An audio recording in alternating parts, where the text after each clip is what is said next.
En conmemoración de los 30 años que lleva YPF con presencia comercial en Chile, la compañía productora de hidrocarburos integrada más grande del Cono Sur y líder en el mercado argentino llega por primera vez a la Feria Internacional del Aire y del Espacio, FIDAE, con YPF Aviation.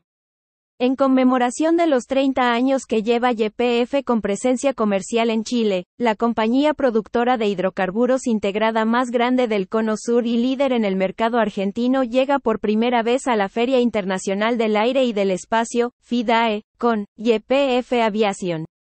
YPF Aviation cuenta con presencia en Chile, Paraguay y en 50 aeroplantas de Argentina, posibilitando la comunicación aérea, a lo largo y a lo ancho del país, entre las 23 provincias argentinas.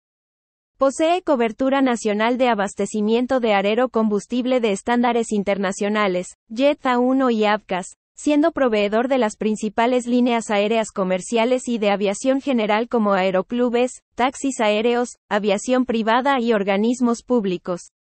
La empresa petrolera cuenta con una red de distribuidores para entrega de aerocombustibles a granel en las pistas e instalaciones del cliente, logrando así una cobertura completa de las necesidades de abastecimiento. Acompañamos a nuestros clientes con charlas y capacitaciones, asesoramiento sobre instalaciones de almacenaje de aerocombustibles y servicio técnico de muestreo y análisis. En Chile, YPF está presente en los negocios de lubricantes, combustibles, combustible de aviación y gas natural. En el negocio de lubricantes, dispone de una completa gama de lubricantes y grasas para los segmentos automotrices, transporte, industria, minería y marinos, con servicios asociados que le permiten cubrir las necesidades y requerimientos del mercado. La compañía está presente en el aeropuerto Arturo Merino Benítez, el más importante de Santiago de Chile, y atiende a las principales aerolíneas nacionales e internacionales.